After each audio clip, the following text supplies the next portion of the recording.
Je ne vais pas m'éterniser 50 heures sur cette affaire-là. J'ai qu'une chose à vous dire. 4 heures du matin, pris par derrière, en rentrant du travail. Si on m'avait laissé que 2 secondes. 2 secondes, on ne m'aurait jamais vu au sol. Mais alhamdoulilah ya Rabbi. On a encaissé sans crier au secours. On a encaissé sans crier.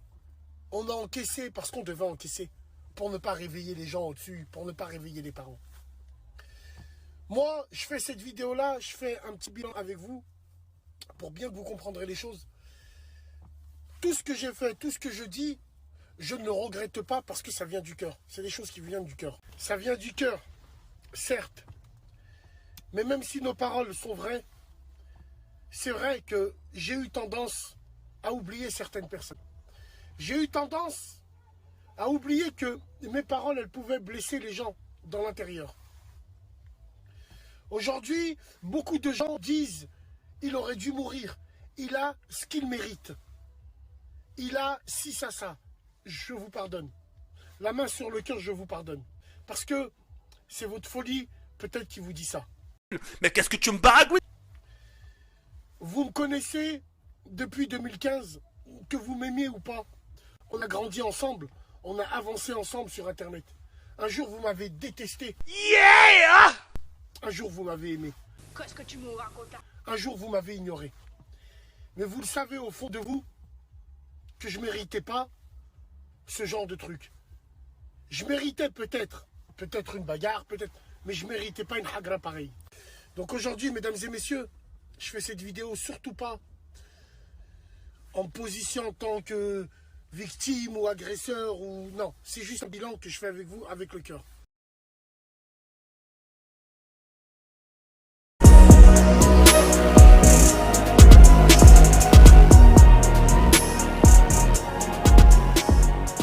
Yo tout le monde, c'est OSFDC, j'espère que vous allez bien. Ouais, ça fait un trop débile, mais c'est pas grave. Aujourd'hui, nouvelle vidéo. Je la mets en podcast rap, pourquoi? Parce que ça concerne le rappeur Sadek. Bon, évidemment, comme d'hab, je fais partie des derniers à parler de ce genre de sujet. Mais aujourd'hui, on va parler de Sadek et Bassem. Je vous apprends rien, vous avez entendu ce qui est arrivé à Bassem, qui s'est fait attraper chez lui à Vénissieux par Sadek et 3 ou 4 de ses potes. Donc un bon guet-apens à l'ancienne, si on peut appeler ça comme ça. Et autant vous le dire, alors certes Bassem est un sale con, autant je ne cautionne absolument pas l'acte de violence. J'estime qu'il faut punir certaines personnes, mais de manière juste. Si c'est se réunir à 5 et défoncer un mec comme ça, et surtout pour finir par s'excuser du jour au lendemain en faisant comme si on avait fait un acte de gamin, déjà je vois pas l'intérêt, et 2, comme le dit si bien Sadek lui-même le lendemain, c'est pas un exemple à montrer aux jeunes. C'est-à-dire qu'il faut savoir que Sadek et Bassem, ils ont plus de 30 ans quand même. Ou du moins, ils ont passé le cap des 30 ans. Et maintenant, si je suis pas débile, ils sont un chouïa plus vieux que moi quand même. Donc je sais de quoi je parle. Et je dis pas qu'il faut pas régler des comptes de temps en temps, mais c'est le truc qui m'emmerde un peu quand on parle histoire de cité. Que ce soit rappeur ou pas rappeur, youtubeur ou autre qui vient de la banlieue et qui vient faire son speech pour donner des leçons. Youtubeur ou pas youtubeur, artiste célèbre ou pas, à un moment, il y a des actes qu'on ne peut pas commettre. Maintenant, l'historique de Bassem ne joue pas en sa faveur. Et malheureusement, même si c'est Sadek sur ce coup-là, faut le dire clairement, ça aurait pu être n'importe qui autre.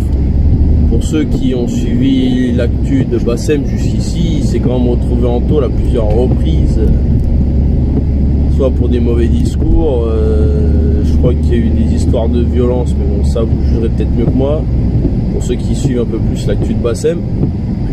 Mais alors moi, ce qui m'a fait rire derrière, c'est de voir que il y a des gens qui donnent de la force du jour au lendemain. Et il y a ceux qui justement vont aller un peu trop loin dans les propos. Donc maintenant je dis pas, Bassem c'est quand même un mec qui adore parler des religions, être misogyne. Il a un casier de paroles abusives dans son dossier. Mais ça n'oblige pas non plus quelqu'un comme Sadek ou n'importe qui, parce qu'on va quand même le dire, c'est pas le but recherché, mais c'est plus ou moins ce qui est arrivé, c'est un peu du tabassage à mort quoi. Quand le mec finit dans la vidéo, on sent, mais vraiment, tu reconnais même plus le visage du mec, que ce soit flouté ou non sur internet. À un moment tu sais que l'acte est allé très très loin. Je ne dis pas que Bassem l'a pas mérité, mais on aurait pu se contenter d'une baston basique qui finit pas aussi mal que ça quoi. Parce que maintenant Bassem, il faut le dire, est dans le coma maintenant. Donc j'ignore si Sadek voulait que Bassem soit dans le coma, mais je pense pas. Parce que des affaires de rappeurs qui finissent en tôle, on en a vu pas mal, mais rares sont celles qui ont eu lieu pendant une bonne carrière d'un artiste pour tentative de meurtre. C'est là, je pense que quand on voit que Bassem finit dans le coma, qu'il a fini ensanglanté violemment, enfin, si les dires du pote de Bassem sont vrais,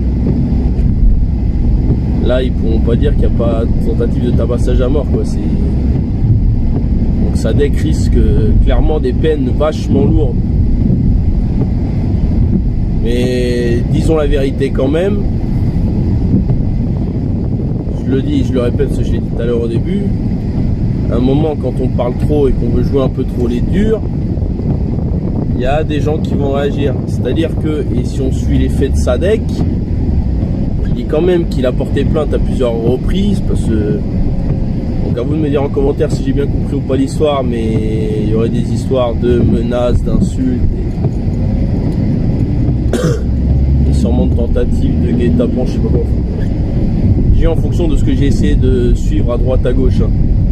Mais quand on entend que la police ne veut rien faire, c'est-à-dire qu'en ce moment la police, je veux pas être méchant et je vais m'attirer la colère de certains d'entre eux si la vidéo est relayée, mais c'est comme la vidéo que j'ai fait il y a plus d'un an maintenant. À quoi sert la police? On ne peut même plus porter plainte ou essayer de régler une affaire avec eux parce que soit ils s'en foutent, soit les coupables sont tranquilles et les victimes deviennent des coupables. Pour ceux qui me suivent sur les réseaux, que ce soit Facebook, Twitter, Instagram et tout, j'ai partagé comme sur Facebook encore hier une fille qui s'appelle Émilie et qui n'a pas pu se défendre parce que la police en avait rien à foutre qu'elle soit fait agresser lors d'un rencard. Un mec qui l'a presque étranglé, jeté contre une porte. Elle porte plainte et la police s'en bat les cacahuètes. Donc là vous allez me dire c'est pas pareil concernant l'histoire de Sadek. Sadek c'est... Malheureusement il va vivre toute sa vie dans le cliché, mec de banlieue qui fait du rap. Qu'est-ce que les flics en ont à foutre de ça quoi? C'est méchant de dire mais qu'est-ce que les flics en ont réellement à foutre de ça? Alors que la pauvre Émilie, elle a porté plainte, elle a essayé d'attendre longtemps. Et derrière, celle qui va se retrouver en procès parce que les flics sont allés dire qu'elle était éméchée, qu'elle avait un verre en trop dans le nez, qu'elle les avait agressés tout le machin. Elle s'est retrouvée en garde à vue et elle se retrouve en procès alors que son agresseur, lui, court les rues tranquille comme si tout était normal. Mais bon, pour en revenir à Sadek, ce qui est con, c'est que ça va être comme l'histoire Booba et Caris en août 2018, si j'ai pas de conneries maintenant. C'est qu'ils vont payer le prix. Lui, ce sera pas que de la garde à vue, il y aura vraiment un procès. Comme Bassem, pour le moment, va pas pouvoir se défendre pour expliquer les faits, malheureusement, Ce qui va jouer contre Sadek, c'est la vidéo quand même qui a traîné sur internet de l'agression, le fait de se vanter en rechantant eh oh, on rentre du boulot, les mains ensanglantées.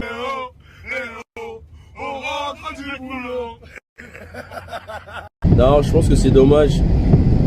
Mais je vais pas faire le cliché que tout le monde balance sur internet. En 2020 on devrait être capable de, on devrait être capable de, on devrait être capable de. Oui, en 2019 aussi on devait être capable de, en 2018, en 2017, en 2016. C'est toujours le même cirque, c'est toujours le même. C'est toujours les mêmes conneries, c'est faire croire que d'un seul coup, parce qu'on passe une nouvelle année, on devrait être capable de. Donc le problème c'est que tout est de plus en plus malsain. Tout le monde finit de pire en pire. C'est pour ça, regardez, on va revenir juste vite fait sur une histoire de la police. Moi je suis fan des reportages de Vincent Lapierre. Il fait un reportage encore sur le dernier acte actuel des Gilets jaunes et à un moment il rencontre des jeunes qui se sont fait interpeller par la police. Pourquoi? Parce qu'ils sortaient du métro ou de la gare dont ils avaient pris le train et tout le machin et ils les ont interpellés. Pourquoi? Parce qu'ils sont arrivés dans la rue où avait lieu le rassemblement Gilets jaunes et on les a interpellés parce qu'ils étaient dans cette rue-là, sans motif réel. C'est incroyable. Tu peux pas mettre une amende alors que t'es hors d'un périmètre où tu dois recevoir une amende. Là, on est hors périmètre d'une amende. T'es sur le trottoir. On est sur le trottoir. On manifeste pas. Quand je suis arrivé, j'ai pas chanté. Quand je suis arrivé, regarde, est-ce que tu vois un gilet jaune ou une trace de jaune? Le seul truc de jaune que j'ai, je crois que c'est dans ma poche. Une mèche jaune quand même. Hein. À un moment, imaginez, c'est-à-dire que même la police, elle fait n'importe quoi, je veux pas être méchant, mais comment voulez-vous qu'on avance dans ce genre de truc?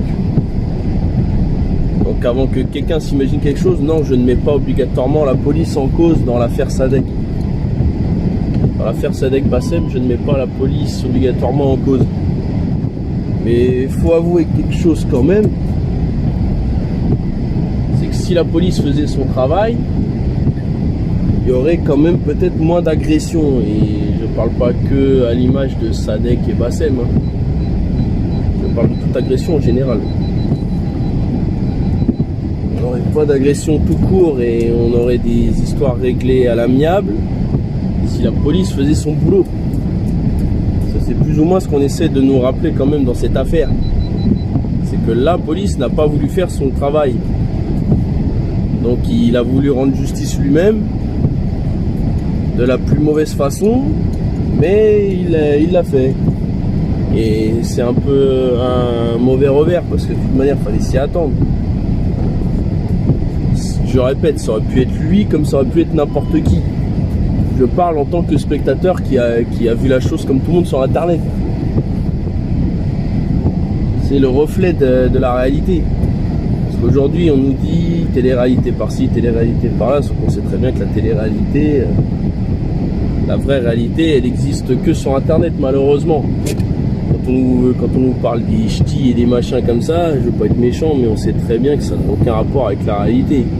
C'est de la pure fiction. Maintenant, je le dis, je le répète, je ne cautionne en aucun cas les paroles de Bassem, mais je n'accepte pas non plus l'acte qu'a commis Sadek et ses potes envers Bassem.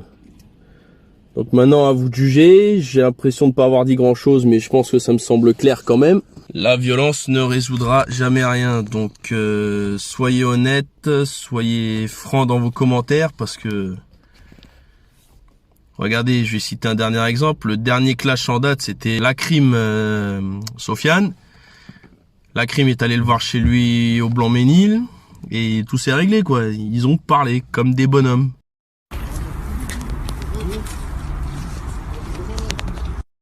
Il n'y a pas eu d'histoire de fight débile comme Caris et Booba ou là cette histoire. Ils ont parlé comme des bonhommes, comme des vrais hommes. Donc non, personnellement, je pense qu'on aurait pu se passer de cette histoire Bassem Sadek. D'accord, pas d'accord, à vous de me le dire. Sur ce, merci à ceux qui auront suivi ce podcast rap. Vous connaissez la règle, hein, le pouce bleu si vous validez, le pouce bas si vous validez pas, le hashtag on s'en fout dans les commentaires si vous en battez les couilles. Personnellement, ceux qui auraient envie de me demander ce que je pense du retour de Booba sur Instagram, j'en ai rien à péter. S'il s'est fait virer, c'est qu'à un moment, il a fait le con et Instagram a jugé que c'était trop. À un moment, la punition, elle est pas faite que pour les usagers comme vous et moi, elle est faite pour tout le monde. Moi, je me fais bien attaquer pour des droits d'auteur quand j'essaye de faire de la pub pour des gens et sans réclamer quelque chose derrière. Alors, à un moment, la punition, elle est faite pour tout le monde. Donc voilà, sur ce, c'était CFDC. Moi, je vous retrouve très vite pour de prochains podcasts rap. Sur ce, tchouka.